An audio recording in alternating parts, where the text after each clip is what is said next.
오늘은 이제 일명 종려주일이라고 부릅니다. 그 이유는 오늘 우리가 함께 읽었던 이 본문 말씀 13절에 나와 있는 것처럼 예수님께서 예루살렘에 입성하실 때에 어린 나귀를 타고 입성하실 때 종려나무 가지, 왕의 귀환, 왕이 전쟁에서 승리하고 귀환할 때 환영하는 표시로서 흔드는 그 종려나무 가지를 흔들면서 예수님을 맞이한 데서 기인합니다. 그래서 오늘은 우리가 함께 읽었던 이 본문을 가지고 나귀를 타고 예루살렘에 입성하시는 예수님의 모습과 그것을 보면서 많은 무리들이 호산나 찬송하리로다, 주의 이름으로 오시는 이 곧 이스라엘 왕이시여 라고 하는 그 외침의 이유, 그리고 그 뜻을 함께 생각함으로 이 종려주일의 참뜻을 알아보고, 또 이 종려주일이 오늘을 살아가는 우리들에게 무엇을 요구하고 있는지, 또 우리는 이 종려주일을 어떻게 보내야 하는지를 한번 확인해 보도록 하겠습니다. 먼저 많은 무리들이 예수님께서 나귀를 타고 성으로 들어오시는 모습을 보고 큰 소리로 외쳤습니다. 뭐라고 외쳤습니까? 호산나. 호산나라는 말은 이제 구원하소서, 주여 이제 구원하소서입니다. 그렇게 찬송했습니다. 호산나 찬송하리로다, 주의 이름으로 오시는 이여. 주의 오시는 이름으로 오시는 이 곧 이스라엘 왕이시여 라고 그들은 찬송했습니다. 이 찬송은 시편 118편에 나오는 내용입니다. 시편 118편은 이렇게 말하고 있습니다. 우리 함께 읽어볼까요? 시작. 여호와여 구하옵나니 이제 구원하소서, 여호와여 우리가 구하옵나니 이제 형통하게 하소서. 그래서 여기서 보면 여호와여 구하옵나니 이제 구원하소서, 이게 뭐라고요? 호산나라는 겁니다. 히브리어로 호산나입니다. 그러면 이 시가 왜 쓰여졌는가? 이 시가 왜 쓰여졌는가? 여러분 이제 성경을 좀 펴고 같이 봤으면 좋겠습니다. 구약 889페이지를 피시면 시편 118편이 나옵니다. 시편 118편을 놓고 우리가 함께 말씀을 보았으면 좋겠습니다. 시편 118편 구약 889페이지, 제가 가진 성경으로 그게 5절을 한번 볼까요? 5절을 함께 읽어봅시다. 시작. 내가 고통 중에 여호와께 부르짖었더니 여호와께서 응답하시고 나를 높은 곳에 세우셨다. 그렇게 말하고 있습니다. 즉 이 시편 118편, 즉 25절의 이 찬양, 여호와여 구하옵나니 이제 구원하소서, 여호와여 우리가 구하옵나니 이제 형통하게 하소서라고 했던 이유는 그들이 지금 고통 중에 있었기 때문이었습니다. 그러면 어떤 고통이었는가? 10절 이하에 보면, 13절을 보면 문나라가 나를 애워싸고 밀쳐 넘어뜨리려고 하는 고통을 당하고 있습니다. 애워쌌다라는 것은 나를 압박했다, 밀쳐 넘어뜨리려고 한다라고 하는 이 밀쳐 넘어뜨리려고 하는 것의 구체적인 상황은 17절과 18절을 통해서 보면 죽이려 했다라고 하는 것입니다. 즉 이 시편 118편은 대적으로부터 생명의 위협을 받는 상황에서 오직 하나님을 의뢰하는 자의 기도였습니다. 그런데 그 기도에 대하여 하나님이 어떻게 반응하십니까? 그 기도를 들으시고 여호와의 문을 여시고 의인들로 그리로 들어가게 하시는 것입니다. 그런데 그렇게 그 고통 가운데, 그 애워싸움 가운데 문을 여시고 의인들로 그 길을 걸어가게 하시는 방법이 사람들이 이해할 수 없는 기이한 방법으로 하셨다고 22절에 말합니다. 어떤 방법입니까? 건축자가 버린 돌이 집 모퉁이의 머릿돌이 되게 하는, 사람들 눈에 보기에 기이한 바 된 일로 하신다. 그러니까 사람들이 도대체 이해할 수 없는 방법으로 그와 같이 죽음에 있는 자를 그 죽음으로 내던지지 않으시고 그 죽음으로부터 일으키셔서 문을 내시고 그 문으로 의인들로 하여금 들어가게 하시는 그런 일들을 행하게 하신다는 겁니다. 그래서 그런 구원을 이제 우리에게 베풀어 주소서라고 하는 것이 호산나입니다. 그런 구원을 우리에게 이제 허락하여 주소서, 그게 호산나입니다.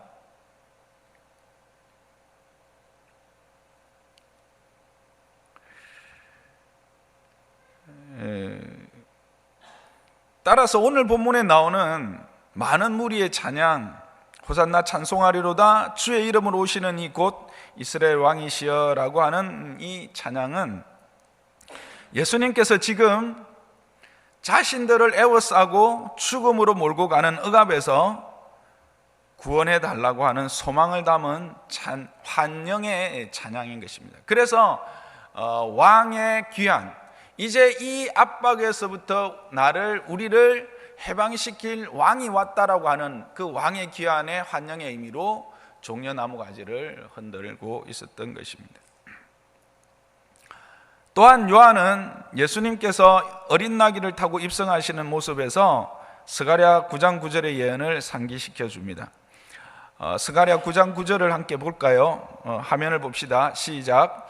시온에 따라 크게 기뻐할지어다 예루살렘에 따라 즐거이 부를지어다. 보라, 내 왕이 내게 임하시나니 그는 공의로우시며 구원을 베푸시며 겸손하셔서 나귀를 타시나니 나귀의 작은 것 곧 나귀 새끼니라. 시온의 딸 이스라엘 유다에 대해서 말합니다. 크게 기뻐해라고, 즐거워하라고 말합니다. 그 이유가 뭡니까? 왕이 임하기 때문이라는 겁니다. 그런데 그 왕이 어떻게 임하느냐 하면 나귀를 타고, 겸손하여서 나귀를 타고 임하신다는 겁니다. 그래서 그가 구원을 베풀어 주실 것이다 라고 하는 것입니다. 그런데 그 왕은 어떤 왕으로 오시는가? 이어서 10절에 이렇게 말하고 있습니다. 함께 읽어봅니다. 시작. 내가 에브라임의 병거와 예루살렘의 말을 끊겠고 전쟁하는 활도 끊으리니 그가 이방 사람에게 화평을 전할 것이요 그의 통치는 바다에서 바다까지 이르고 유브라데 강에서 땅끝까지 이르리라. 예, 그 왕, 나귀를 타고 임하는 겸손의 왕은 공의로 구원하게 되는데 그 권세가 강력해서 에브라임, 여기서 에브라임은 북이스라엘을 말합니다. 그리고 예루살렘, 이것은 남유다를 말합니다. 그러니까 에브라임과 예루살렘은 전 이스라엘, 모든 이스라엘을 이야기하는 겁니다. 모든 이스라엘이 전쟁을 거치고 참된 평화를 누리게 될 것이다 라는 것입니다. 그리고 이 평화는 단지 그 이스라엘에만 머물러 있는 것이 아니라 이방에까지 전하여지고 그의 통치가 바다 건너 땅끝까지 이르게 될 것이라는 예언인 것입니다. 이렇게 본다면 이 6월절 닷새 전에 예수님께서 나귀를 타고 예루살렘에 입성하실 때 많은 사람들이 예수님을 향해서 호산나 찬송하리로다 주의 이름으로 오시는 이여 곧 이스라엘 왕이시여라고 찬양한 것은 이제 예수님께서 이번 6월절에 예루살렘에서 행하시는 그 십자가와 부활을 통해서 죄사함과 생명의 부활의 영광을 허락하실 것에 대한 찬양이었던 것입니다.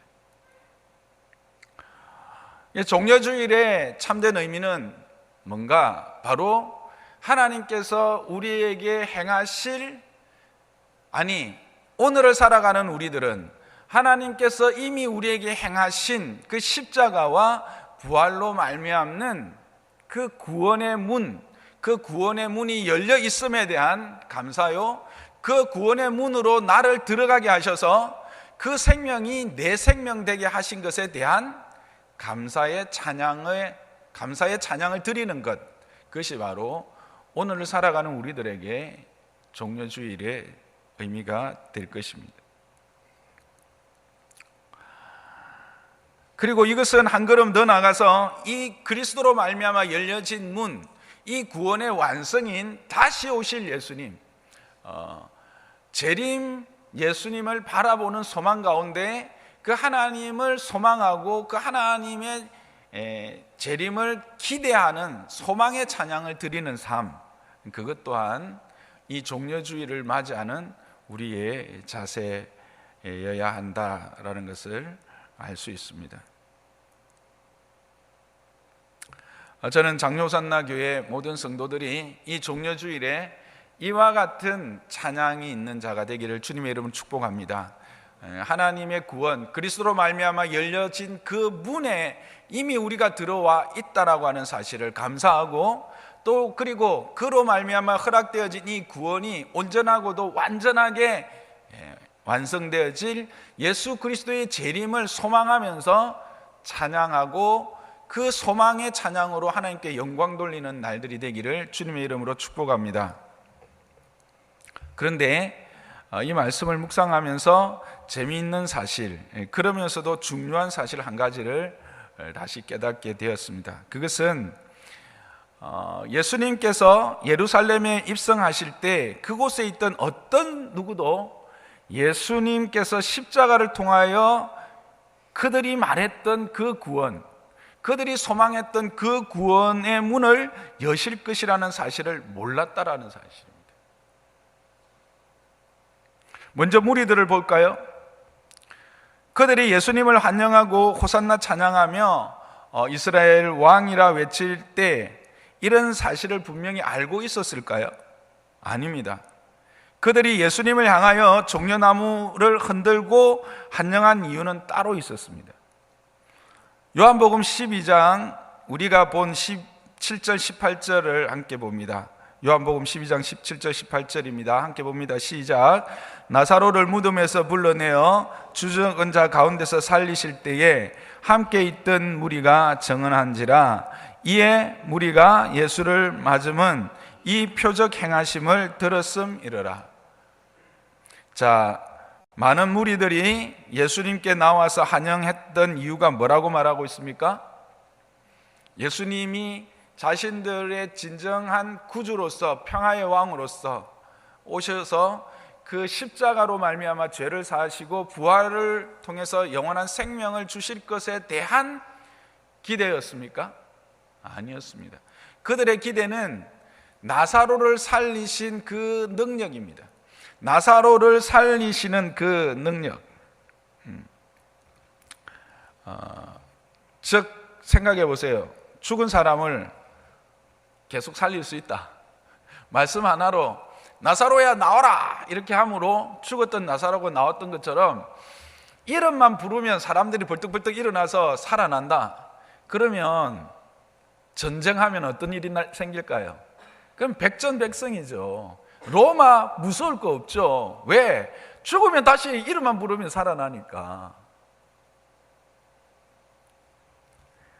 그래서 죽은 자를 살리는 이 능력이 있다면 로마의 전쟁에서 이기는 것은 식은 죽 먹기라는 것입니다. 그래서 그 능력으로 자신들을 로마의 압제에서 건져달라는 그것뿐이었지 않나 하는 겁니다. 그것뿐이었을 거예요.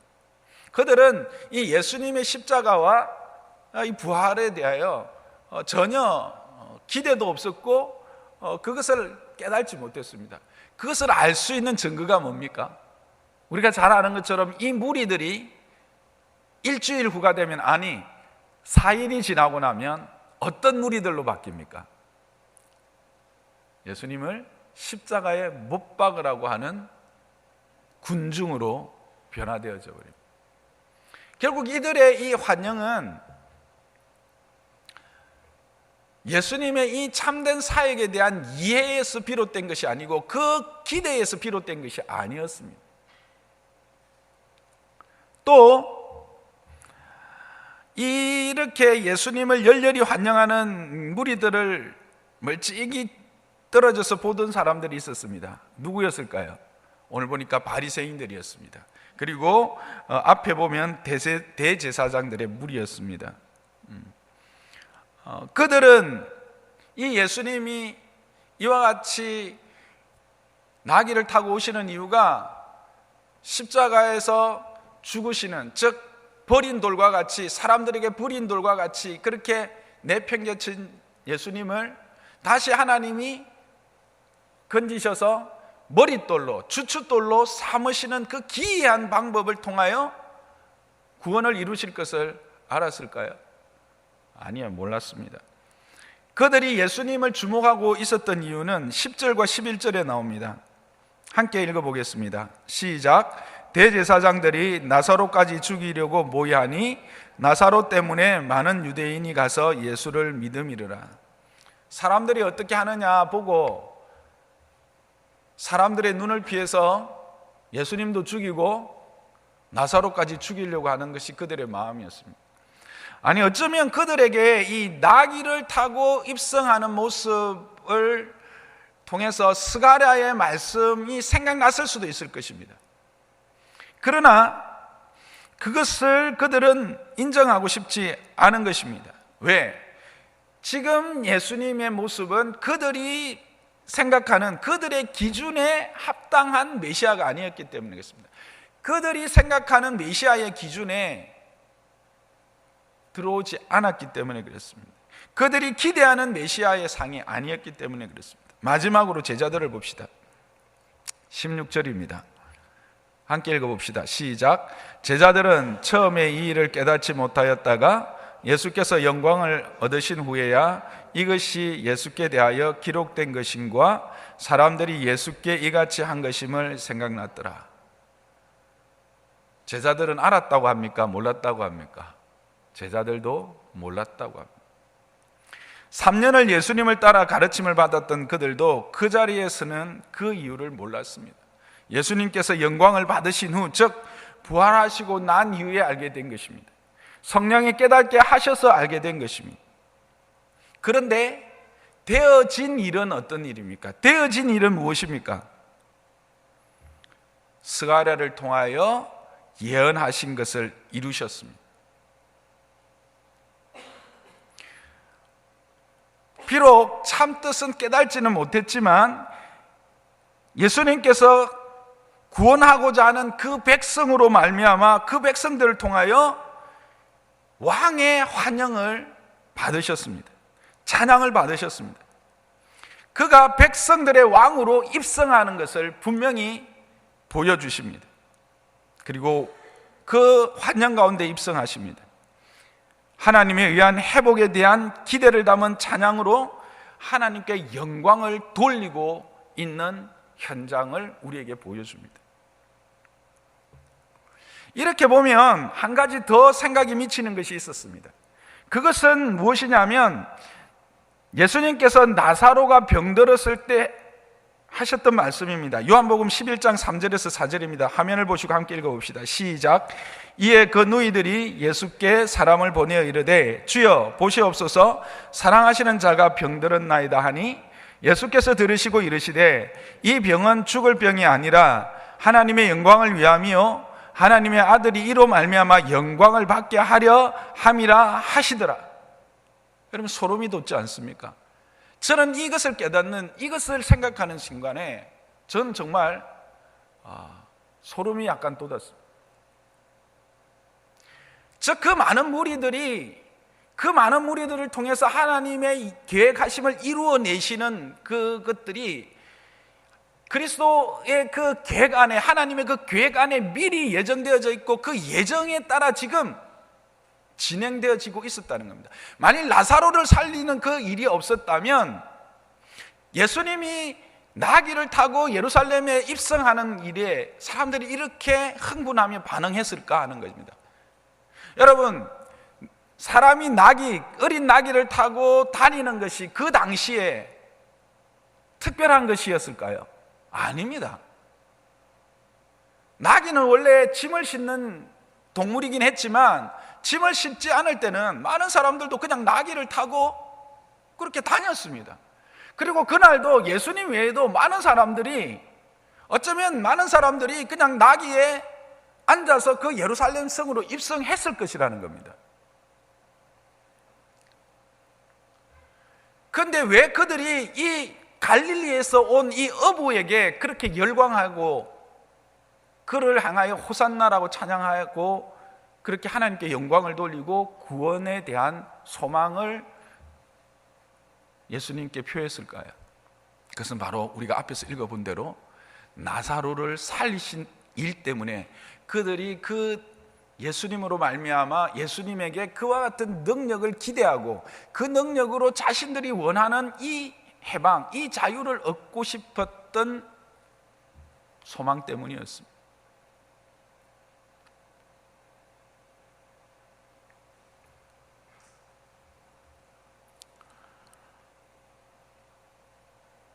결국 이 모든 일이 주님의 계획하심에 따라 움직이고 있었다라는 것입니다. 그래서 많은 학자들은 이 요한복음을 읽을 때 우리에게 이런 권면을 합니다. 요한복음에는 많은 중의적 의미를 포함하고 있다. 즉 어떤 한 사건을 이야기하면 그 한 사건이 단지 한 의미만 있는 것이 아니라 그 의미 안에 여러 가지 의미가 포함되어 있다라고 하는 것을 학자들은 이야기합니다. 그래서 즉 이 사건을 통해서 지금 성령이 요한을 통해서 우리에게 말씀해 주고자 하는 것은 무엇일까? 저는 첫째는 이 종려주일의 의미, 즉 예수 그리스도의 그 예루살렘 입성은 바로 진정한 왕의 입성이다. 참 평화를 이루기 위한 왕의 입성이다. 그러므로 너희들은 그 날들을 생각하면 그 왕을 찬양하고 그 왕께 너희들의 모든 소망을 걸고 그를 찬양하는 그런 날이 되기를 원하고, 그리고 오늘을 살아가는 우리들에게는 그 진정한 왕의 완전한 입성, 완성된 구원을 위한 재림을 소망하는 찬양이 우리 안에 일어나기를 원하는 것, 그것 하나와 두 번째는 하나님은 그의 백성들 또 그의 피로 세운 교회들이 우리가 이해할 수 없는 방법으로, 우리는 깨닫지 못하지만 하나님의 일하심으로 하나님의 일들을 이루어 가신다라고 하는 사실을 너희는 알아라고 하는 것입니다. 아무도 그 일에 대하여 참된 의미를 모르고 있었지만 하나님은 그 세밀하신 하나님의 계획에 따라 사람들의 마음을 움직이시고 일들을 진행시키셔서 결국에는 하나님의 계획하신 그 영광을 받으신다라고 하는 것입니다.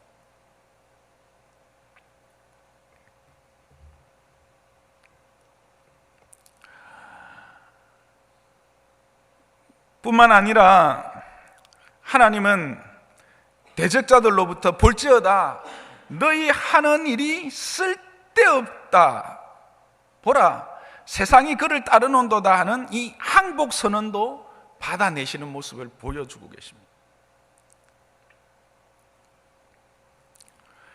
이 항복 선언은 그들이 예수님을 십자가에 못 박아 이기는 것 같으나 결국은 그것이 실패로 끝날 것에 대한 예언을 또 포함하는 이중적, 중의적 의미가 여기도 있습니다. 그래서 그 예언을 자신들의 입으로 고백하게 하는 통쾌한 승리를 지금 여기서 보여주고 계시는 겁니다. 뭐 복잡합니까? 막 따라오시기에 복잡하십니까? 그럼 이것만 기억하시기 바랍니다. 아무도 예수님이 어린 나귀를 타고 입성하는 참된 의미를 몰랐습니다. 대제사장들과 바리새인들은 오히려 예수님을 대적하고 죽일 계획을 가지고 있었습니다. 그러나 하나님은 치밀한 계획 가운데서 그의 말씀하신 것을 성취하시고 당신의 뜻을 이루셨다라고 하는 것입니다. 그리고 그 일에 대한 찬양을 받으셨다라고 하는 것입니다. 뿐만 아니라 대적자들로 항복 선언도 하게 하셨다라고 하는 사실을, 그것을 통해서 우리에게 주시는 은혜는 뭡니까? 하나님의 계획은 반드시 성취된다라고 하는 사실입니다. 하나님의 말씀은 1.1획도 땅에 떨어지지 않는다라고 하는 사실입니다. 그리고 대적자들의 고백처럼 저희 하는 일이 쓸데없다라고 고백하게 만드신다라는 것입니다. 승리하신다라는 것입니다. 이것을 오늘 우리의 말로 바꿔볼까요? 여러분, 우리의 삶에, 믿는 자들의 삶에 진정한 의미에서 실패가 없는 것을 믿으십니까? 믿음의 여정을 달려갈 때 대적자들의 도전과 압박을 두려워하지 말라라는 것입니다.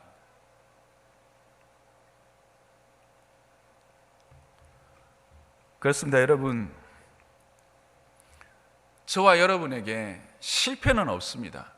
때로 돌뿌리에 걸려 넘어지는 일이 있을 수는 있고, 때로 생각지 못한 웅덩이를 만나서 거기에 빠져 허우적거릴 그런 시간이 있을 수도 있습니다. 때로는 내 욕심대로 살아가다가 길을 잘못 벗어나서 엉뚱한 길에서 헤맬 수는 있습니다. 그러나 우리는 하나님의 손 아래에 있는 자들입니다. 우리는 그의 손 아래에 있는 자요, 그의 도움 아래에 있는 자요, 그의 보호 아래에 있는 자입니다. 우리에게는 실패가 없습니다. 하나님은 우리를 통해서 영광을 받으십니다. 그리고 우리를 대적하는 그들을 통해서 오히려 항복을 선언하게 하십니다. 그런데 그 방법은 때로는 내가 이해할 수 없는 기이한 방법으로 하십니다.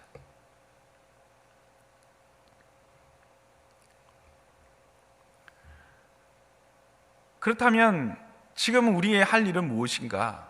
우리의 삶의 자세는 어떠해야 될까?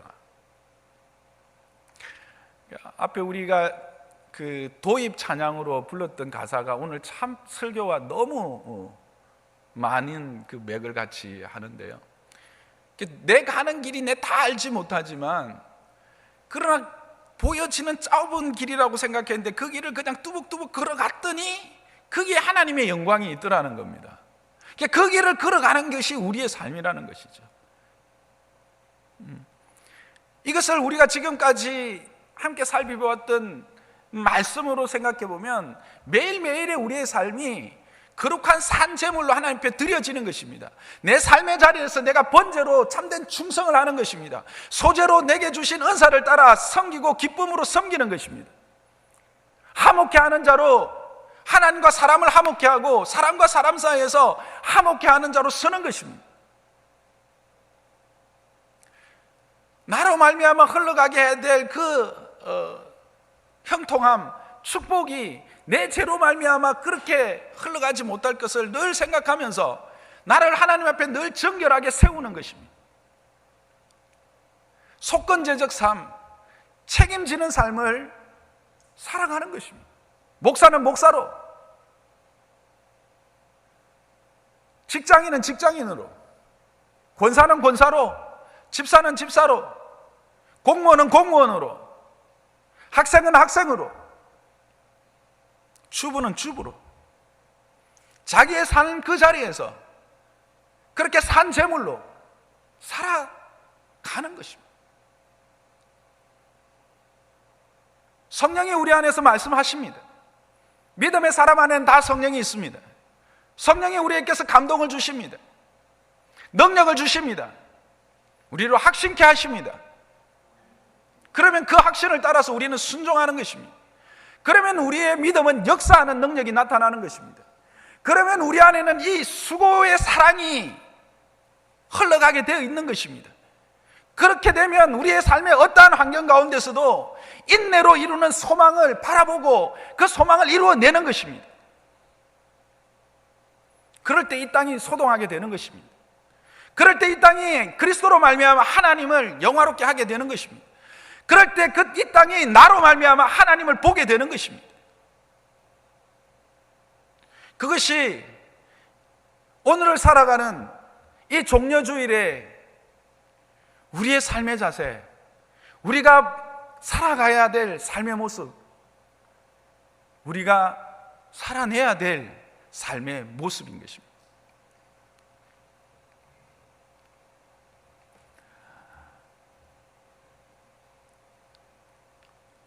마땅히 생각할 그 이상의 것을 품지 마시기 바랍니다. 오직 하나님께서 우리에게 주신, 나누어 주신 믿음의 분량대로 살아내십시오. 그러나 이것이, 이런 지식이 혹 우리의 게으름이나 우리의 나태함이나 우리의 불순종을 가리거나 그것을 정당화하는 도구가 되지 않기를 저는 바랍니다.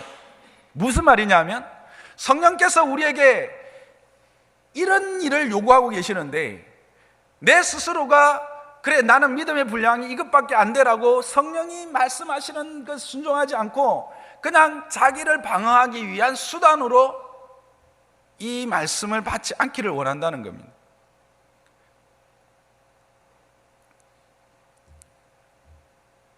마땅히 생각할 그 이상의 생각을 품지 말라는 것은 성령이 우리 가운데 주시는 감동을 따라서 행하되 그것을 가하거나 감하지 말라는 것입니다.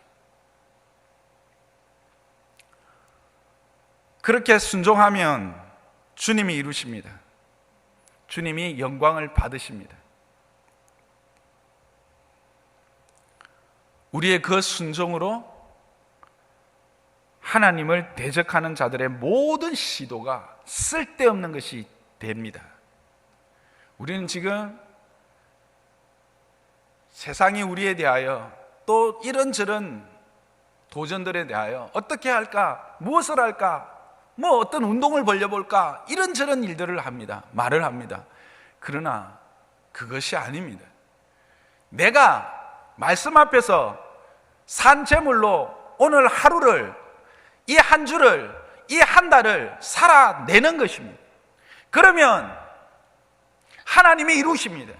그들을 부끄럽게 하십니다. 그 바리새인들이 얼마나 부끄러웠을까? 대제사장들이 얼마나 부끄러웠을까? 생각해 보십시오. 나사로도 죽이고 예수님까지 다 죽이려고 생각했는데 아니 보니까 많은 사람들이 그를 따르고 그를 향하여 왕으로 추대하려고 그 옆에 엎드리는 모습을 보면서 얼마나 자괴감이 들며 얼마나 부끄럽고 비참함을 느꼈을까 하는 겁니다.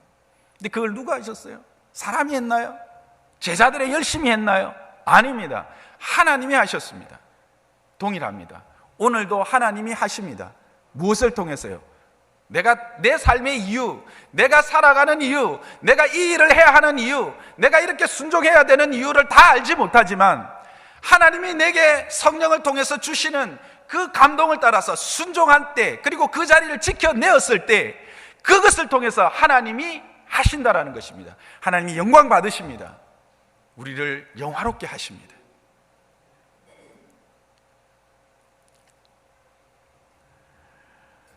저는 오늘 이 찬양으로 우리의 신앙의 결단을 하나님 앞에 고백했으면 좋겠습니다. 내가 걸어갈 때 길이 되고 내가 살아갈 때 삶이 되는 그곳에서 내가 예배하겠다. 그렇습니다.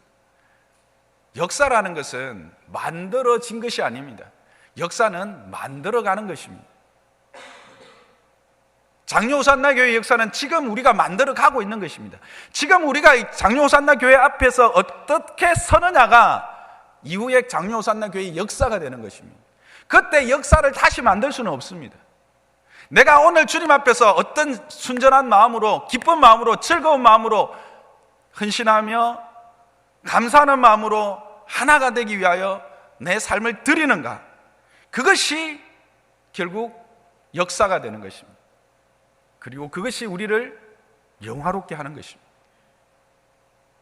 저는 장로호산나 교회에 속한 저와 여러분들이 이 종려주일에 이 말씀을 따라 함께 하나님 앞에서 영광의 삶을 살아가는, 그래서 하나님을 영화롭게 하고 우리도 그 영화로움 안에 함께 참여하는 복을 누리시기를 주님의 이름으로 축복합니다.